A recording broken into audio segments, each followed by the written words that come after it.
Hello students, welcome back. आज की video में हम लोग बात करने वाले हैं कि mode of presentation of data को आप कैसे प्रेजेंट करते हो। इसके पहले हमने सीखा स्टैटिक्स में ही कि कहते किसको हैं, सारी डेफिनेशन वगैरह, तो आपने होप की पुरानी वीडियो देख लिया होगा। आज हम लोग बात करेंगे इस पर।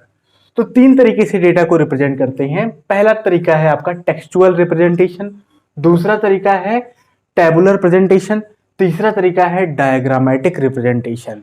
तीन तरीके आपके पास हैं। हम बारी बारी करके एक एक तरीके को डिस्कस करते हैं, आगे बढ़ते हैं। आपका पहला जो तरीका है टेक्सचुअल रिप्रेजेंटेशन, आपके नाम से ही क्लियर है ना, क्या हो, टेक्स्ट हो।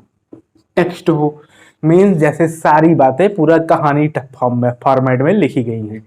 जैसे 2009 में कंपनी में इतने मेल वर्कर थे, इतने फीमेल वर्कर थे, 4000 मेल वर्कर थे, 3500 जो है फीमेल वर्कर थी।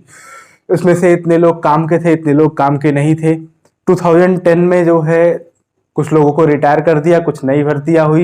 ये सारी बातें जो है हमको फॉर्मेट में सेट हो, एक स्टोरी जैसा जो है पैराग्राफ वाइज गिवन हो।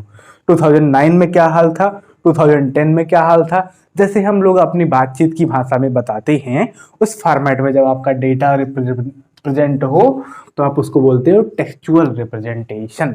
ओके, तो टेक्सचुअल रिप्रेजेंटेशन, इसकी खूबी क्या है, इसमें अच्छी बात ये ढूंढ के निकाली जाए तो ये है कि ये जो है आसानी से हर कोई बता सकता है, हर कोई इसको लिख सकता है। और अगर इसमें कमी को बताया जाए, खामी को बताया जाए, तो खामी इसकी ये है कि पढ़े लिखे लोग इसको प्रिफर नहीं करते हैं। आप कहीं भी जो है, जो पढ़ा लिखा वर्ग है हमारा, वो इतना सब कुछ पढ़ना नहीं चाहता है। वो चाहता है कि हमको जो है सारी चीजें बिल्कुल कॉम्पैक्ट फॉर्म में मिले, एकदम छोटा से छोटा, बड़ी सी बड़ी बात को छोटे से छोटे फॉर्मेट में आपको रिप्रेजेंट करके देना है। तो इससे बेहतर प्रेजेंटेशन आपको मिलेगा टेबुलर में। जो चीजें दी गई हैं, जैसे मेल वर्कर है, फीमेल वर्कर है, मेल बना लीजिए, फीमेल बना लीजिए, ठीक, फीमेल बना लीजिए, टोटल का बना लीजिए, और यहाँ लिखिए 2009 में क्या हाल है, यहाँ लिख दीजिए जो है 2010 में क्या हाल है। वो सारी चीजें हमने जो है इस टेबल के फॉर्मेट में रिप्रेजेंट कर दी। जब ऐसा रिप्रेजेंटेशन हो आपका, तो वो रिप्रेजेंटेशन क्या है, टेबुलर प्रेजेंटेशन, या इसी को हम नाम से जानते हैं टैबुलेशन।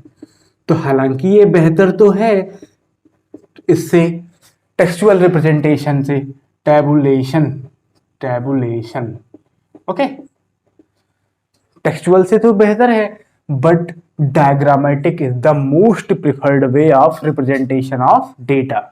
डेटा को अगर रिप्रेजेंट करना है तो डायग्रामेटिक फॉर्म सबसे बढ़िया फॉर्मेट होता है। डायग्रामेटिक रिप्रेजेंटेशन में अगर हम देखें तो यहाँ बहुत तरीके के रिप्रेजेंटेशन होते हैं। आपका पहला तरीका है रिप्रेजेंटेशन का कि आप डिनोट कर सकते हो लाइन चार्ट से किसी डेटा को।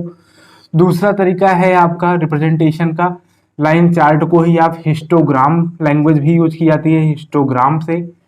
या फिर दूसरा तरीका है आपका कि आप बार डायग्राम से डिनोट करो डेटा को। आपने सारा कुछ कहीं ना कहीं पढ़ रखा है, बस हम रिवाइज कराते हुए आपको आगे बढ़ते हैं। तीसरा तरीका आपका है कि आप इसको रिप्रेजेंट करते हो पाई चार्ट में, ठीक है। एक एक करके हम सारी बातों को निपटाते हैं। जैसे जब आप मान लीजिए, जब आपने सीए ही बन गए, तो सीए बनने के बाद आपको डेटा रिप्रेजेंट करता है तो पढ़े लिखे लोगों की तरह करना है। ये नहीं कि आप पूरी स्टोरी लिखिए, 3 पेज की स्टोरी लिखिए कि कैसे कैसे क्या क्या किए, यहाँ गए वहां गए, ये सारी बातें नहीं ना। बिल्कुल जो है कंसाइज होना चाहिए, कॉम्पैक्ट फॉर्मेट में होना चाहिए, और वो चीज आपको दे पाएगा ये डायग्रामेटिक रिप्रेजेंटेशन। इसमें से कोई भी आपको दे सकता है। तीन तरीके हैं, तीनों के तीनों तरीकों में से आपको कोई भी दे सकता है। तो सबसे पहले नंबर पे आते हैं लाइन चार्ट या फिर हिस्टोग्राम। कोई चीज आपको बताई गई है, सपोज जो है मैं आपके सामने एक एग्जांपल ले रहा हूं। इस क्वेश्चन में आपको बताया गया है कि प्रोडक्शन डिफरेंट ईयर में किसी कहीं का प्रोडक्शन दिया गया है व्हीट का और राइस का। व्हीट का प्रेजेंटेशन टन्स में, राइस में भी टन्स में ही दिया गया है। 2012 में व्हीट कितना प्रोडक्शन हुआ, राइस कितना हुआ, और 13 में ऐसे बताया गया है, 14 में और 15 में। ये सारी चीजें आपको बता दी गई हैं। ये है टेबल बना दिया गया है, इसी को आप बोलते हो टेबुलर रिप्रेजेंटेशन। ये भी एक डेटा है, डेटा को कलेक्ट कर रहा है टेबल के फॉर्म में, इसलिए इसको हम बोल सकते हैं टेबुलेशन। अगर हम इसको मान लीजिए लाइन चार्ट से रिप्रेजेंट करना चाहें, तो लाइन चार्ट से इसी डेटा को सपोज रिप्रेजेंट करना चाहें तो कैसे करेंगे, देखिए काम कैसे होगा आपका। हम बनाएंगे एक बनाएंगे एक्स एक्सिस और एक बनाएंगे वाई एक्सिस। एक्स एक्सिस, ये है वाई एक्सिस। एक्स एक्सिस पे रिप्रेजेंट करते हैं ईयर को। यहां से मान लीजिए हमने कुछ गैपिंग दिखा दी। गैपिंग मीन्स इसलिए दिखाई जाती है ये चीज ताकि आपका ये जीरो से ना काउंट हो। जीरो के बाद यहाँ मैंने लिखा सीधे 2009 या 2012 था, 2012 लिखा, तो ये मत समझिए इसके बीच में काफी गैप है। इतना मत समझिएगा कि जीरो से यहाँ 2012 हो गया तो यहाँ मैंने लिखा 2013, तो इतने गैप में बस एक साल बढ़ा। ठीक, तो गैप से अगर आप अंदाजा लगाते हो तो यहाँ जो है डैश कर दिया 2014 और ये हो गया 2015। यहां तक का हमारा 4 डेटा है। तो पहले अगर हम व्हीट के लिए बनाएं तो देखिए कितने क्विंटल है, मीट्रिक टन है। मीट्रिक टन हमने यहां से बनाना शुरू किया, 5 हो गया, 10 हो गया, 15 हो गया, 20, 25, 30, कितने तक जाना है मैक्सिमम, बस ज्यादा नहीं, 35, 36, बस इससे ज्यादा नहीं, 35, इसी से थोड़ा सा ऊपर होगा 36। ये है मीट्रिक टन, मीट्रिक टन में है ये डाटा। और ये ईयर है, ईयर। ओके, 2012 में कितने क्विंटल व्हीट था, 12 क्विंटल। 12 कहाँ आएगा, 10 से 15 के बीच में 2 स्टेप जाएंगे, आप लिखेंगे 2012 में, यहाँ पे है, एक पॉइंट मिल गया हमारा। 2013 में व्हीट कितने कुंटल है, 15 कुंटल, यहीं से थोड़ा सा ऊपर मिलेगा, 2013 में है, ऊपर बना दीजिए, ये पॉइंट मिला। 2014 में 18 कुंटल है, 14 ये रहा, इसी से सीधा आइए 18 कुंटल, 15 से भी थोड़ा ऊपर है, ऐसे बना दीजिए। फिर 2015 की बात करें तो 19 कुंटल है, थोड़ा सा और ऊंचा कर दीजिए, बस। ओके, ये काम हो गया हमारा। इसको आप ज्वाइन करा दीजिए, मान लीजिए डॉटेड लाइन से ज्वाइन करा दे रहे हैं, डॉटेड लाइन से। डॉटेड लाइन क्या रिप्रेजेंट कर रहा है, डॉटेड लाइन नीचे लिख भी देना चाहिए, dotted line represent production of wheat, production of wheat. Okay, और ये जो अभी हमको राइस भी दिखाना है, तो ये है आपका कैसा चार्ट, ये है लाइन चार्ट या इसी को बोलते हो हिस्टोग्राम। ये हिस्टोग्राम का काम है। राइस के लिए अगर दिखाना चाहें तो 2012 में कितना है, 25 टन है, यहां पहुंचा।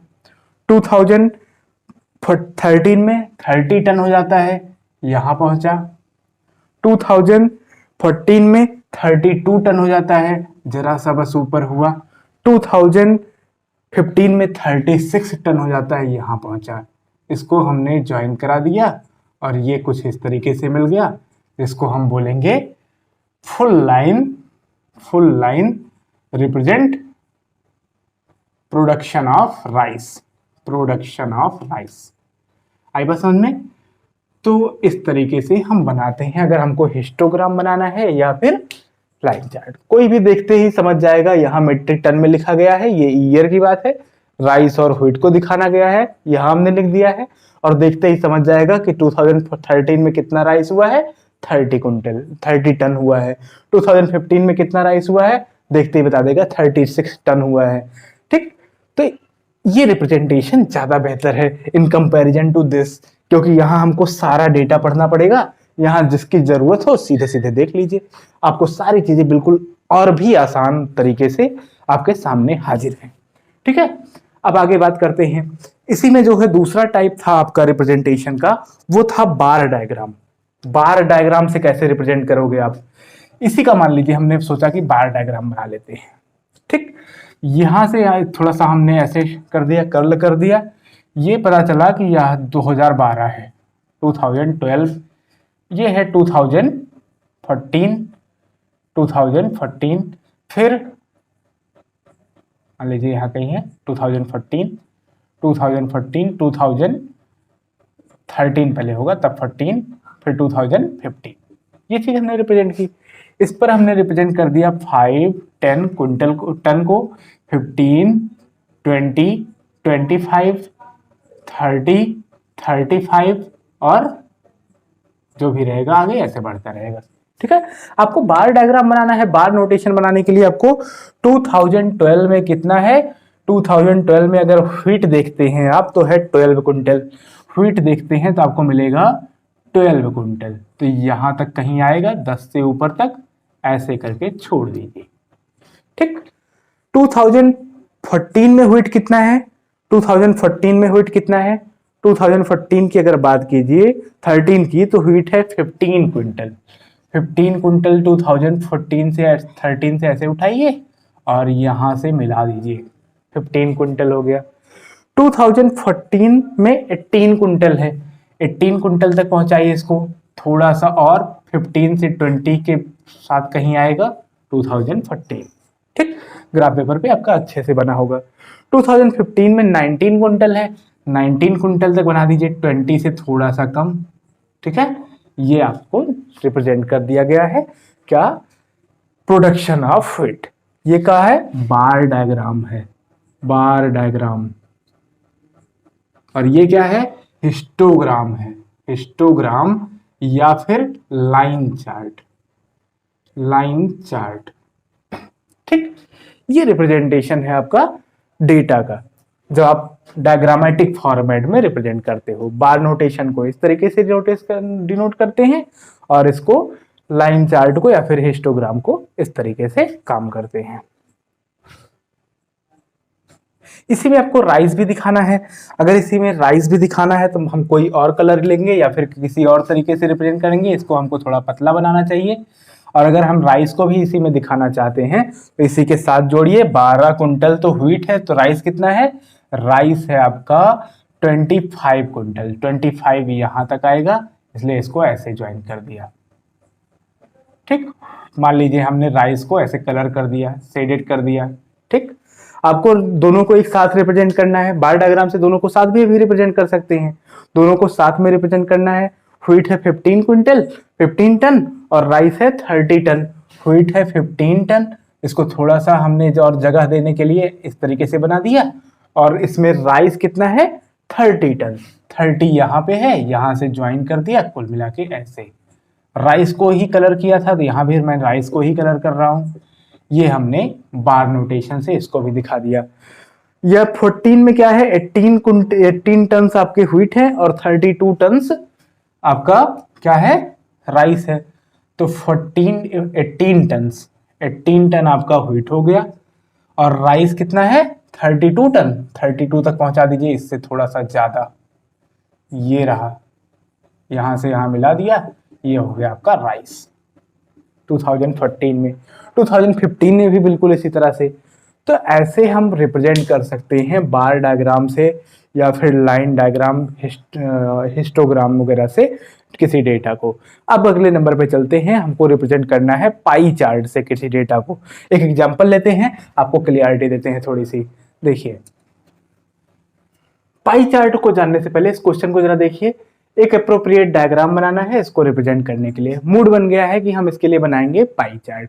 चाहते तो हम इसको बार डायग्राम से भी रिप्रेजेंट कर सकते हैं या फिर हम इसको लाइन चार्ट से भी रिप्रेजेंट कर सकते हैं। पाई डायग्राम बस सीखने के लिए बनाने का सोच लिए। अब सर्कल पे हमको बनाना है, ठीक है। सर्कल के कुछ हिस्से आपको देने हैं, जैसे आपने बहुत बार न्यूज़पेपर में ही देखा होगा कि भारत का अगला प्रधानमंत्री कौन होगा। तो भारत का अगला प्रधानमंत्री कौन होगा, उसमें आपके कई सारे ऐसे गोला सा बना होता है, उसमें कई सारे पार्टीशन होते हैं। हाँ, मोदी जी ना, राहुल गांधी, या फिर जो है मोदी जी, राहुल गांधी, या फिर डिसाइड नहीं कर सकते हैं। ऐसे करके बना दिया है, 3 फोरम बना दिया, 3 पार्ट में आपके सर्कल को डिवाइड कर दिया। उसी सर्कल के हिस्से को हम करने चल रहे हैं, जिसको हम बोलेंगे पाई चार्ट। इसी रिप्रेजेंटेशन को, आप डेटा के इस रिप्रेजेंटेशन को नाम देते हो पाई चार्ट का। कैसे काम करते हैं, देखिए, सबसे पहले तो जानना जरूरी है कि एंगल कितना बनेगा, है ना। तो एक चीज आपको पता है कि सर्कल में सेंटर पे कितना एंगल बनता है, 360 डिग्री का एंगल बनता है। ये बात तो पता है कि सर्कल में सेंटर पे कितना एंगल बनता है, 360 का एंगल बनता है। अगर हम बात करें कि कस्टम वाला जो हिस्सा है वो कितने पार्ट को कवर करेगा, कितने एंगल को कवर करेगा, मतलब छोटे छोटे पार्ट मिला के ऐसे छोटा सा जो है, छोटी सी कोई आर्क होगी, छोटी सी कोई आर्क, वो कोई एंगल सबटेंड करेगी ना। तो अगर हम जानना चाहें कि कस्टम ने कितना एंगल सबटेंड किया तो क्या होता है, कैसे निकालेंगे, ठीक है, अब करेंगे क्या, वैल्यू इन पर्टिकुलर सोर्स, किसी पर्टिकुलर सोर्स में जिस पर रहेगा, upon total value, total revenue, या पहले रेवेन्यू इन पर्टिकुलर सोर्स और टोटल रेवेन्यू इंटू 360 का जितना हिस्सा होगा, ये चीज हमको निकल के चली आएगी। तो सबसे पहले यहाँ टोटल जान लें, टोटल कितना है, टोटल कैलकुलेट करिए, 0 0 0 5 प्लस 5 10 0, कैरी आया है 1, 8 9 प्लस 8 17 17 प्लस 6 23 23 प्लस 7 30 30 प्लस 3 33 में 1 ऐड किया 34, ऐसे ही यहाँ पे ऐड किया 1 प्लस 1 2 2 प्लस 3 5 540, ठीक है, यहाँ पे आ गया है आपके पास 540। अगर आप कस्टम के लिए जानना चाहें कि सेंट्रल एंगल इक्वल टू होता है ये formula, central angle equal to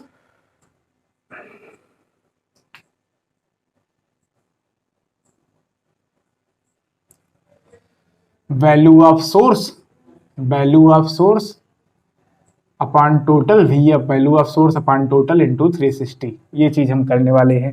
पहले वाले के लिए देखें तो कितना आ जाएगा, 80 अपॉन टोटल है 540 इंटू 360, ये करिए, 0 से 0 कैंसिल, 18 से काट दीजिए, 18 1 जा 18, 18 3 जा 18 2 जा, ठीक है।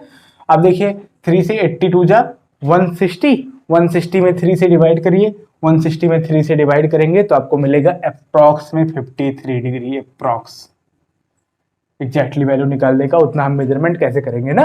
190 को अगर देखें तो 190 अपॉन 540 इंटू 360, तो ये क्या हो जाएगा, 0 0 कैंसिल, और ये 18 3 जा 18 2 जा, यहां से अगर 3 से डिवाइड करें तो कोई डिवाइड नहीं होगा, तो यहां भी निकालिए 190 इंटू 2, 190 इंटू 2 करेंगे तो आपको कितना मिल जाएगा, 380, 380 में जब 3 डिवाइड करेगा तो आ जाएगा 3 1 जा 3, 3 2 जा 6, और उसके बाद 2 इधर है, 3 6 जा 126.6, तो 127 डिग्री अप्रॉक्स, ये हमने अप्रॉक्स से बना लिया।